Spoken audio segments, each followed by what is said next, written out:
My name is Monica Myers, and I was 16 the year my mother died twice. Once in a hospital room that smelled like bleach and cut lilies, and once 2 weeks later when my father walked a stranger through her front door and told me to be polite. The house behind that door had belonged to my mother's family for 3 generations. Everybody in Merrow County called it the Hale Place. Yesterday I drove past it and found a red for sale sign staked into my grandmother's flower bed. The woman selling it was that same stranger from the doorway. 16 years older and finally certain the land was hers. She was wrong about that. What the county records had quietly remembered all these years, and what I found folded inside one of my father's old coats, is the part nobody in that courthouse saw coming.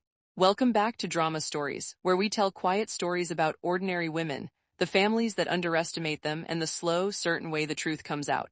If a house ever held the last of someone you loved, you already know why I couldn't look away. Drop a comment and be sure to subscribe. The cancer took my mother, Carol, in the spring I turned 16. She was 48. She died in the front bedroom of the Hale farmhouse, in the bed her own mother had died in because she had asked to come home from the hospital for the end. I held her hand. My father, Raymond, stood by the window and looked at the fields. People came to the funeral with casseroles and the kind of hugs that last too long. They told me my mother was at peace. I believed them because I was 16 and grief had not yet taught me to count the days. Then I started counting. 2 weeks. 14 days after we lowered her into the Hale family plot, my father's truck pulled into the gravel drive and a woman climbed out of the passenger seat. Her name was Sharon. She wore a yellow blouse and carried a small suitcase like she already knew which room would be hers. I stood on the porch in my mother's old cardigan and could not make my mouth work. My father did not look ashamed. He looked relieved. The way a man looks when he has finally set down something heavy. At supper that night, with my mother's chair still pushed in at the head of the table, he laid his fork down and said the thing I would hear in my sleep for years. It's time we all moved on. I was 16. I did not yet know that some sentences are doors and that the people who say them are deciding right then who gets to stay inside. Sharon did not waste time. By the end of the first month, my mother's quilts were boxed in the attic and new curtains hung in the kitchen, beige ones, the color of giving up. The good china that had come down through the Hale women went into a cupboard nobody opened. Sharon rearranged the living room so the couch faced the television instead of the window where my mother used to sit with her coffee and watch the light come up over the back 40. I learned not to comment. When I moved a photograph back to its old spot, it was gone by morning. Sharon was never loud about it. She had a softer method. She would smile at me across a room full of my father's relatives and say something gentle that landed like a slap only I could feel. One Sunday, I came down to find her at my mother's kitchen table going through a drawer of recipe cards in my mother's handwriting. I asked her, as evenly as I could, to please leave those alone. She set the cards down, folded her hands, and smiled. "Honey," she said, "you're a guest in this house now." I was standing in the kitchen where my grandmother had taught me to roll biscuits. I was 16 years old and the word guest hit me somewhere I did not have language for yet. I did not argue. I went up to my room and sat very still and understood, for the first time, that grief was not the worst thing that could happen in a house. Being erased from it slowly and politely was worse. I left the day after I turned 18. Not in anger exactly, more like a tenant whose lease has quietly expired. I enrolled in the community college 2 counties over, then a paralegal program, because the law was the one place I had found where words meant exactly what they said and could not be smiled away. I learned to read a deed. I learned what a fiduciary owes the person who trusts them. I learned that a record, properly made and properly kept, outlives the person who tried to bend it. I built a small, careful life in Cedar Falls, about 40 minutes from the farm. I rented an apartment with a single good chair and worked for a probate attorney named Karen Whitfield, who taught me that most family disasters are not crimes, just paperwork nobody wanted to do honestly. My father called on birthdays. The conversations were short. Sharon answered the phone sometimes and her voice was always warm, which was its own kind of cold. I told myself the farm could wait. I told myself I would deal with it someday, when my father was older, when things were calmer, when I was stronger. That is the lie that overresponsible people tell themselves. We are so busy holding everything together that we forget to hold on to the one thing that was ours. The Hale place was the last thing on earth that still smelled, faintly, in the back hallway of my mother. And I let 16 years go by telling myself there was time. There was not. My father died 3 months ago on a Tuesday at 68. I learned about it from a voicemail. Sharon had already chosen the funeral home, the casket, the hymns, the plot. She buried him in the town cemetery in Brant, not in the Hale family plot beside my mother. I stood in the back of the church in a black dress I had bought that morning, and a cousin I barely recognized leaned over and asked if I was family or just from work. Sharon spoke about my father for 10 minutes and called him the love of her life. She wore navy and dabbed her eyes at the right moments. Her son, Cody, sat in the front pew in a suit that fit him better than grief did, scrolling his phone between hymns. Nobody saved me a seat. At the reception in the church basement, Sharon held court near the coffee urn, accepting condolences, and when I came to say goodbye, she took both my hands and squeezed them. "He's at peace now," she told me, the same words strangers had used for my mother. "It's time we all moved on." There it was again. 16 years and the sentence had not changed, only the speaker. I drove the 40 minutes back to Cedar Falls in the dark and cried the kind of tears that are mostly anger. I was grieving two parents at once, the mother I had lost at 16, and the father I had lost, in truth, the day a stranger climbed out of his truck. What I did not know yet was that Sharon was that confident for a reason. She thought she had already won. A month after the funeral, Sharon let me know I could come get a few of Raymond's things. Her generosity had limits and she enjoyed letting me see them. I drove out on a Saturday. She had set a single cardboard carton on the porch, the way you'd leave a delivery, and stayed inside watching through the beige curtains. Inside were 3 of my father's flannel shirts, his reading glasses, a coffee mug, and an old canvas barn coat that still smelled of diesel and hay. I carried it all to my car. That night in my apartment, I went through the pockets of the barn coat, more out of habit than hope. In the inside breast pocket, behind a torn seam, my fingers found an envelope. It was soft with age. My name was on the front in my mother's handwriting, the same slanted cursive from the recipe cards. Monica, just that. I sat down on the floor with my back against the good chair and held it for a long time before I opened it. It was dated 3 days before she died. She wrote that she was sorry to leave me so young. She wrote that she had watched me learn to roll biscuits at that kitchen table, and that she hoped I would always know where I came from. And then one line I read again and again until the ink blurred. "The land knows you, Monica. You came up out of this ground the same as your grandmother did. Whatever happens, don't let anyone tell you that you are a guest on it." She had known somehow before she died. My mother had known exactly what was coming, and she had pointed me 16 years early toward the one question I had never thought to ask. The question would have stayed buried if Cody hadn't gotten greedy in public. 3 days after I found the letter, the farm showed up online, a real estate listing coming soon with photos. Someone had walked through the Hale place with a wide-angle lens and a staging eye. There was the kitchen where my grandmother taught me biscuits, now bright and empty. There was my mother's front bedroom where she died, captioned spacious primary suite. There was the back field, my mother's field, photographed by drone at golden hour and labeled 42 acres, endless potential. Cody had shared it on his own page with a row of money emojis and the caption, "Time to let the old place go." 12 people had liked it. One of them was my Uncle Dale. I sat at my kitchen table and looked at the price, a number with a comma in it that made my throat close, and I felt something shift in me that was not grief and not anger, but the cold, clean focus I used at work when a file did not add up. Sharon was selling my mother's family farm.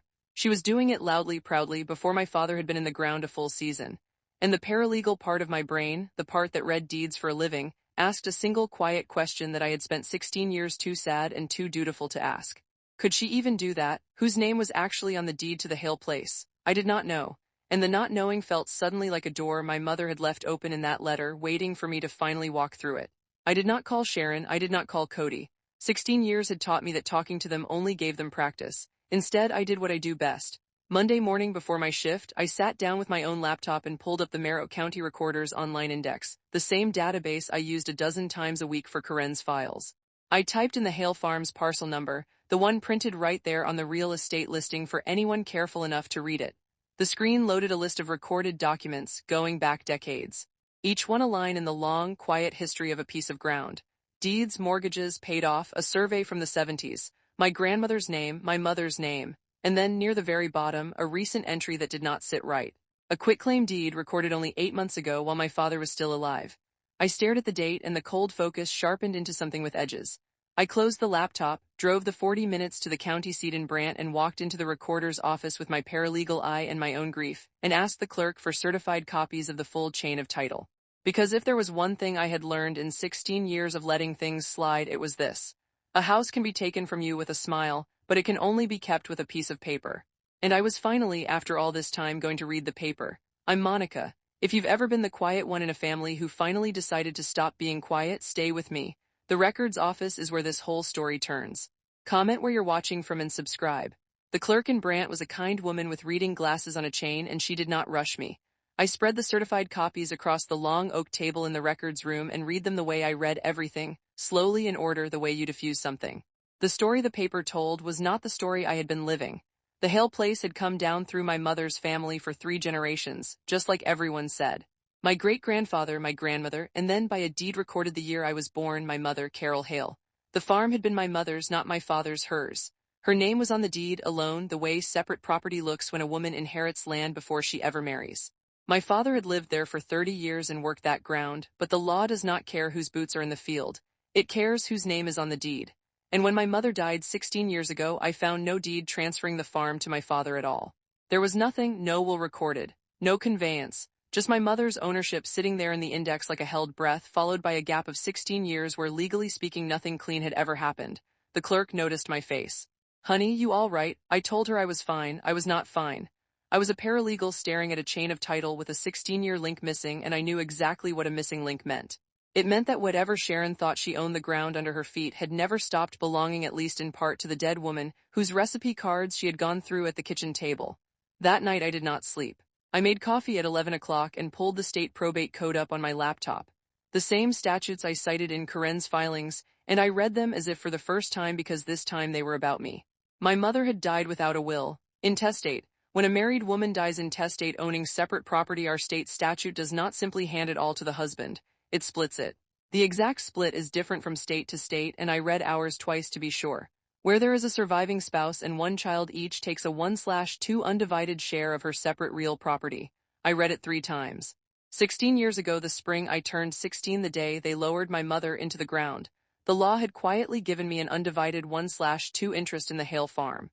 Half of my mother's land had been mine since I was 16 years old. Nobody had told me. Nobody had probated her estate or partitioned the farm or signed a single honest piece of paper. My father had simply gone on living there, and then a stranger had gone on living there, and the years had piled up over my name like snow over a fence post. But the fence post was still there. I knew enough law to feel the hope and enough law to be afraid of it. Living on land does not erase a co-owner's interest unless you formally push them out in writing, and nobody had ever done that to me. They had just smiled and called me a guest. I closed the laptop at 2 o'clock in the morning and sat in the dark and thought for the first time in 16 years that my mother might have been right. The land did know me. 2 days later, Cody called me. He had not called me in years. His voice was friendly in the rehearsed way of a man reading off a sticky note. He said the sale was moving along nicely, real exciting, and there was just a little paperwork thing the title company wanted cleared up. A formality. He needed me to sign a quitclaim deed. Just to tidy up the file, he said. You know how these title people are. I did know how these title people are. I knew that a quitclaim deed is the document you sign to give away any interest you have in a property. No questions asked, no money required. I knew that a title company had flagged something in their search, which meant a title company had found exactly what I had found in Brant. My name, my half. I kept my voice as warm as Sharon's. I said I'd be glad to look at anything they needed and asked him to email me the document and the title commitment so I could read them first. There was a pause. Then Cody said, with an edge sliding in under the friendliness, that I didn't need to make it complicated, that it was family, that I should just trust them and come sign. We're not trying to cheat anybody, Monica. I said I never thought they were, and that I still wanted to read it first because I read documents for a living and it would be strange not to. He hung up without saying goodbye. I sat with the dial tone and understood 2 things at once. They knew about my half, and they had been hoping I was still the 16-year-old who signed whatever the adults put in front of her. I was not. My Uncle Dale showed up at my apartment on Thursday, which told me how worried they were because Dale did not drive 40 minutes for anything but a funeral or a favor. He is my father's younger brother, a decent enough man in the way of people who think keeping the peace and doing the right thing are the same thing. They are not. He sat in my one good chair with his cap in his hands and told me he'd heard there was some confusion about the farm. He told me Sharon had given my father good years, that I'd been gone a long time, that nobody wanted a fight. Then he said the line they had clearly sent him to deliver. Don't drag your father's name through a courtroom, Monica. Let the woman sell the place and move on. Move on, even Dale. I looked at my uncle and felt the old pull, the one that had cost me 16 years. The pull to be reasonable, to not make trouble, to carry the family's comfort on my own back because I was the responsible one, the quiet one, the one who could be counted on to absorb the loss so nobody else had to feel it. That instinct is not kindness. I had finally learned the difference. I told Dale I loved him and that I would never say one false word about my father. Then I told him the truth. Uncle Dale, that farm was my mother's. Half of it has been legally mine since I was 16. I'm not dragging anybody's name anywhere. I'm just not signing it away. He left looking troubled, not because he thought I was wrong, but because he could see, finally, that I was not going to be the one who broke this time. There was one person left who had known my mother as more than a name on a deed, and I had let 16 years go by without calling her. My great-aunt Ruth, my mother's older sister, lived in a tidy little house at the edge of Brant with a garden that put the Hale flower beds to shame. Sharon had eased Ruth out of the family the same way she'd eased me out with warmth and distance until the invitations simply stopped coming. Ruth looked at me and said, "You've got Carol's eyes." Then she put the kettle on. We sat at her table and I told her everything. The deed, the half, the quick claim Cody wanted me to sign. Ruth listened the way old women listen without interrupting, turning her teacup in her hands. When I finished, she got up, went to a sideboard and came back with a framed photograph of two girls on a porch I recognized. The Hale farmhouse porch. "That's me and your mother," she said. "Our grandmother homesteaded that ground. It went mother to daughter 4 times. Carol always swore it would go to you." She set the frame down and looked at me hard. "When your mother got sick, your father promised her, right there in that front bedroom, that the farm would be yours someday." I heard him say it. Then 2 weeks after we buried her, that woman moved in and the promises got quiet. Ruth reached across and held my wrist with a grip stronger than it looked. "Your mother is in that soil, child, so are you. Don't you let them sell your mother out from under you." I had come looking for a witness. I had found one, but I had also found, sitting in Ruth's kitchen, the spine I'd been missing since I was 16. I drove back to the recorder's office in Brant the next morning and asked the kind clerk to pull the one document I had skimmed past in my hurry. The recent quitclaim deed recorded 8 months ago while my father was still alive. She brought me a certified copy and I laid it flat on the oak table and read every line the way I read the ones that matter, with a finger under the words. The grantor was Raymond Myers. The grantee was Sharon Vance. The deed transferred the entire Hale farm, all 42 acres and the house, to Sharon alone for the recited sum of $1 in love and affection. But it was not signed by my father's hand. It was signed Raymond Myers by Sharon Vance, his attorney in fact. Sharon had not asked my father to give her the farm. Sharon had given herself the farm using a power of attorney, signing his name with her own hand and conveying his property to herself. I knew that signature line. I had typed it 100 times for Karen. An attorney in fact is a fiduciary, the highest duty the law knows. Unless the power of attorney says in plain words that the agent may give the principal's property to herself, a transfer like this is presumed void the moment a court looks at it. Self-dealing, I checked the date again, 8 months ago. I did the arithmetic in the quiet of that records room and the floor seemed to tilt. 8 months ago my father had already been in hospice. This was not a man deeding his land to the woman he loved. This was a woman holding his power of attorney while he could no longer understand a sentence, deeding his land to herself and recording it before anyone thought to look. I sat very still and held the certified copy in both hands. It was the most damning piece of paper I had ever read, and it had been sitting in a public index for 8 months waiting for someone in this family to finally care enough to look it up.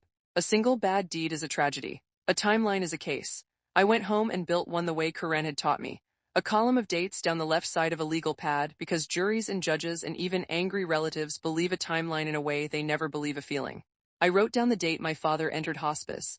I had it from the funeral home paperwork Sharon herself had handed out, proud of how well she'd cared for him.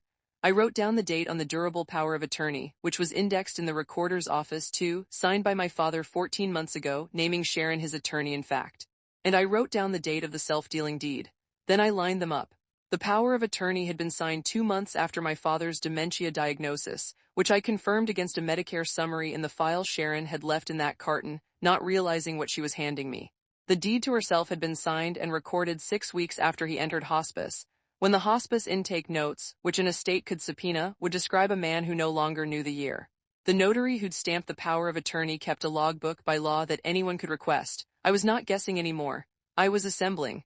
Every date pointed the same direction, and not one of them depended on my word against hers. They were all written down by other people in records that existed whether or not anyone believed me. By the time I capped my pen, I understood what kind of fight this was going to be. Sharon's whole life had been built on what she could make people feel. Mine had been built quietly on what I could prove, and for the first time that felt less like a weakness and more like a weapon. Sharon must have felt the ground move because she stopped waiting on my signature and tried to outrun me. The listing flipped from coming soon to active with a price cut. The kind sellers make when they want a fast cash buyer and no questions. Cody called twice more, the gone now, telling me the closing was set, that I was holding up the family, that if I didn't sign the quick claim by Friday, their lawyer would deal with it. Then Sharon herself called, the first time in years, her voice doing that warm thing over the phone. She invited me to a little family meeting at the farmhouse Sunday, just to talk it through, just us, no need for lawyers. We could sign everything at the kitchen table like family. The kitchen table, where my grandmother taught me biscuits, where Sharon had once gone through my dead mother's recipe cards and called me a guest. I knew exactly what Sunday was. It was the last, softest version of the trap. The one where they'd have the papers ready and the pen out, and three of them smiling at me until I gave in just to make it stop. I had walked into that room as a 16-year-old and let myself be erased. I was not walking into it as a 32-year-old to do it again. I told Sharon I'd think about Sunday, which was a lie. And I hung up and called the one person who could turn my legal pad into something Sharon could not smile away. My boss. If you've ever been told to stay quiet for the family's sake, you already know the weight of the choice I was about to make. Stay with me. Subscribe. Because on Monday morning, I walked into Corinne Whitfield's office and put the whole thing on her desk. Corinne Whitfield has been practicing probate law for 30 years and has the gift of saying devastating things in a calm voice. I laid it all out on her desk in order, the way she'd trained me. The chain of titles showing my mother as sole owner, the intestacy statute, the power of attorney, the self-dealing deed, the timeline. Corinne put on her glasses and read for 10 minutes without a word, which from Corinne is a standing ovation. When she finished, she took the glasses off and looked at me. "Monica," she said, "this is the cleanest set-aside I've seen in a decade." She walked me through it like I was a client, which I suppose I was now. First, the deed Sharon signed to herself. An attorney, in fact, is a fiduciary, and a fiduciary who transfers the principal's property to herself is self-dealing. Such a transfer is presumptively voidable, Corinne said, and good faith does not save it. The question of whether Sharon meant well never even enters the analysis. Second, my interest. When my mother died intestate, I inherited a 1/2 undivided interest in her separate property, and living there for 16 years had never extinguished it because a co-owner's possession is not adverse to another co-owner without a formal ouster, and nobody had ever ousted me in writing. Sharon could not convey what was never hers. She didn't just overreach, Corinne said. She tried to sell a house that is half yours using a deed she had no power to sign. Third, and this was the part that made me sit up standing. My own half gave me the right to clear the title to my land. And as my father's child, I was an heir of his estate, too, an interested person the probate court was bound to hear. After his death, those two things together let me bring all of it before a judge and ask to undo it. Corinne folded her hands. "So," she said, "do you want to be reasonable or do you want to be right?" I almost said reasonable. The word was right there, worn smooth from 16 years of use. I thought about Uncle Dale with his cap in his hands. I thought about the church basement and the cousin who asked if I was family. I thought about how much easier my whole life had been when I simply absorbed the loss so nobody had to fight. Being reasonable had cost me my mother's house. Corinne watched me think and did not push, which is why I trust her. Then I thought about the letter in the barn coat, 3 days before my mother died, in her slanted cursive. "Don't let anyone tell you that you are a guest on it." And I thought about something Corinne herself always said to nervous clients. "Making a record isn't making a scene." I told her I wanted to file. We did it properly, the way I would want it done if it were anyone else's family falling apart. Corinne prepared a petition in the probate court in Brant to set aside the self-dealing deed, to quiet title confirming my 1/2 interest, and to bring the whole farm back into my father's estate for an honest accounting. And then she did the one thing that would stop Sunday from ever mattering. She recorded a lease pendens against the property, a public notice indexed right there in the recorder's office, that the title to the Hale farm was the subject of a lawsuit. No title company on earth would close a sale over a lease pendens. The Sunday meeting, the rushed closing, the pen at the kitchen table, all of it died the moment that notice hit the index. I did not call Sharon to tell her. She would find out the way she'd done everything else on paper. The sale collapsed within a week. I know the day it happened because Cody left me a voicemail at 6 o'clock in the morning, no longer friendly, no longer reading off a sticky note. The title company had run their update, found the lease pendens, and walked the buyers straight out the door. There would be no fast cash closing, no money with a comma in it, not while a court was deciding who actually owned the ground. Cody's message was 40 seconds of words I won't repeat, ending with the promise that this isn't over. He was right about that, it was barely beginning.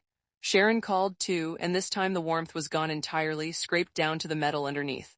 She told me I was vindictive. She told me my father would be ashamed of me. She told me she had cared for that man when I was nowhere to be found, changed his sheets, sat up with him while I built my little life 40 minutes away and didn't visit. Some of that was even true, and it landed where she aimed it. But I had learned something in 16 years of reading documents for a living. The truth of how much someone suffered does not give them the right to take what was never theirs. I let her finish. Then I said the only thing I had to say in the calm voice Corinne had taught me, "Sharon, I'm not stopping you from grieving my father. I'm stopping you from selling my mother." And I hung up. And I did not feel triumphant exactly. I felt like a fence post that the snow had finally melted off of, still standing right where it had always been, right where my mother had set it. Sharon did what people do when the paperwork goes against them. She went to work on the story. By the next week, the whole county had a version of it, and in every version I was the villain. The cold daughter who'd abandoned her sick father and come crawling back the second there was money on the table. Greedy, ungrateful, dragging a poor widow through court before her husband was cold. Sharon was good at this, better than she'd ever been at honesty, and she had 16 years of casseroles and church socials behind her while I had a Poe box in Cedar Falls. Cousins I hadn't spoken to since the funeral suddenly had opinions. Dale stopped returning my calls. For a few bad nights, I almost believed her because the overresponsible part of me is always half convinced that any conflict is my fault.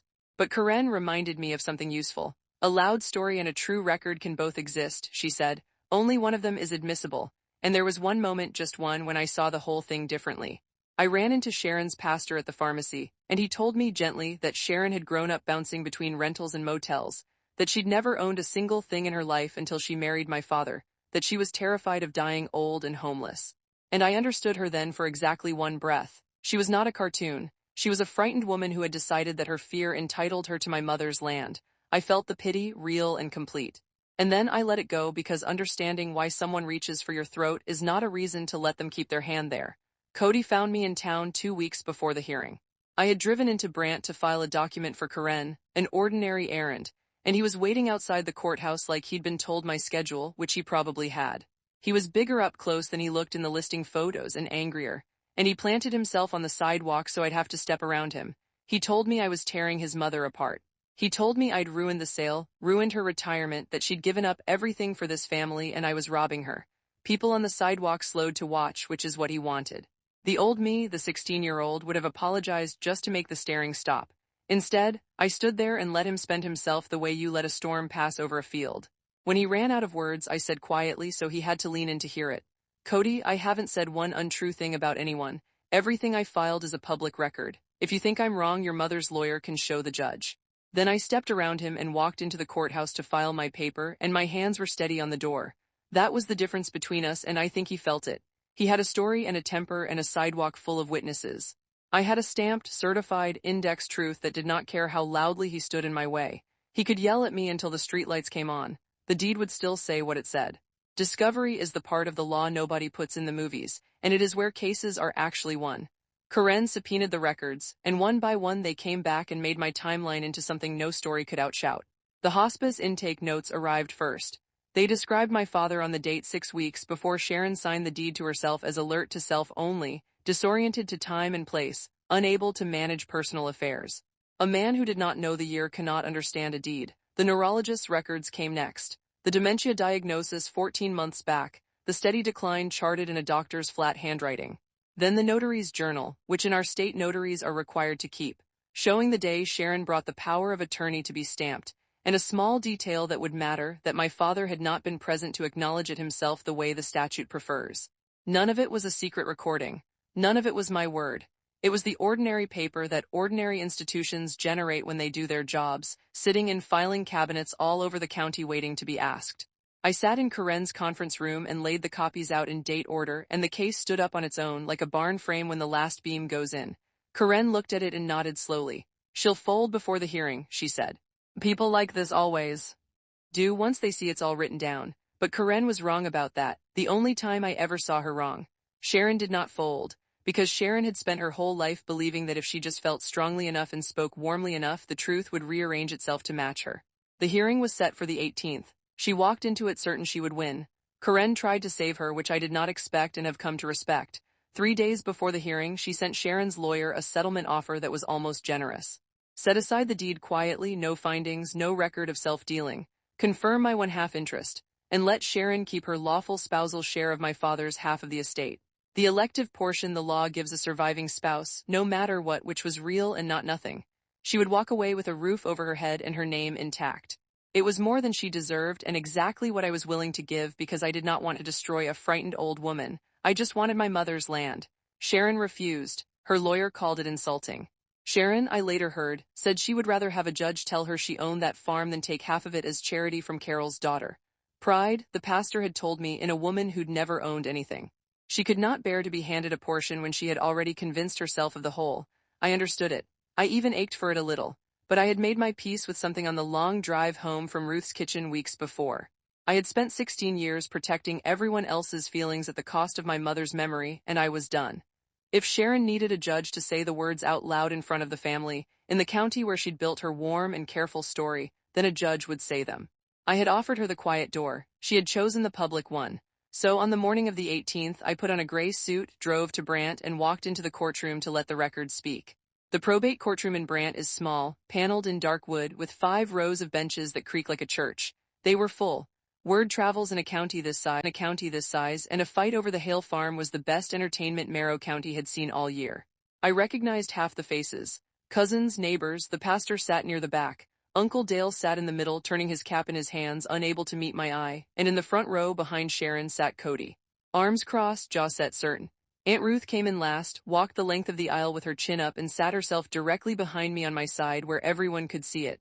She reached forward and squeezed my shoulder once. Then she let go. Sharon was already at her table in navy, the funeral color, dabbing nothing from dry eyes, leaning toward her lawyer, and whispering with the confidence of a woman who has always, eventually, gotten her way by being the most certain person in the room. She did not look at me. She looked at the gallery, gauging her audience, the way she had at the funeral, the way she had for 16 years at every supper and every social. She thought this was a room she could work. She did not understand yet that a courtroom is the one room in America built specifically so that feelings cannot outvote facts. The judge came in, a tired woman in her 60s who had clearly read the file. We all rose, we all sat. The creak of the benches settled into silence, and Karen stood up with my timeline in her hand and 16 years of my held breath behind it and said, "Your Honor, this matter is about a single deed and who actually had the power to sign it." Karen did not raise her voice once. She never does. She built the thing in front of the judge the same way I'd built it on my legal pad, one dated document at a time, and the quiet of it was its own kind of thunder. She handed up the chain of title and walked the court through 3 generations of Hale women, ending with the deed recorded the year I was born. The farm was Carol Hale's separate property, Your Honor, solely hers. She handed up the intestacy statute and the absence of any will or transfer. When Carol died 16 years ago, her daughter Monica inherited an undivided 1/2 interest by operation of law. That interest has never been conveyed, never been partitioned, never been extinguished. Then she handed up the power of attorney and the deed, and her voice did not change at all, which made it worse for the other side. 8 months ago, the respondent, acting as attorney-in-fact, signed the principal's property over to herself. To herself, Your Honor, for $1. She let that sit. An attorney-in-fact is a fiduciary. A transfer of the principal's property to the fiduciary's own name is self-dealing, and self-dealing is voidable. Good faith is not a defense. It is not an element. And last, she handed up the hospice notes and the neurologist's records and the notary's log and date order, and she read 3 words aloud from the intake, the only words she read in full. Disoriented to time. Across the room, I watched it land on the gallery, not on Sharon, who kept her certain face on, but on the people behind her, on the cousins, on Dale, who finally looked up, on Cody, whose crossed arms loosened just slightly, the first crack. They were doing the arithmetic I had done in the records room. A man who did not know the year and a woman holding his pen deeding his land to herself 6 weeks into hospice. The room understood, and I sat very still with my hands folded and said nothing at all. Sharon's lawyer stood and argued that she had cared for my father devotedly, that the farm was rightfully hers after all those years, that I had abandoned the family and come back only for money. It was the story she'd told the whole county, and it had worked everywhere except the one room built to ignore it. The judge listened, then asked a single question. "Counsel, can you point me to anything in this power of attorney that authorizes a gift to the agent herself?" The lawyer shuffled papers. There was nothing. And that silence is what broke Sharon, because Sharon had never in her life been able to sit quietly while a room turned against her. She came up out of her chair. "That is my house." Her voice cracked across the courtroom and the benches creaked as people leaned back from it. "I earned that house. I sat up nights with that man while she flung an arm at me. Was off in her apartment, too good for us. She was never family. She was always just a guest in that house. A guest, and now she wants to steal it from a widow." The word hung there, the same word she'd said to a 16-year-old at a kitchen table. And it did exactly what I'd spent 16 years afraid it would do. It told the whole room who Sharon really was. The judge let the silence stretch until it was unbearable, then looked at me, and I stood, because I would only say this once. I did not raise my voice. "I was never a guest in that house," I said. "It was my mother's. The deed always knew that, even when you didn't." Then I sat back down. Sharon stood there with her arms still half raised, and for the first time in 16 years she had nothing warm left to say.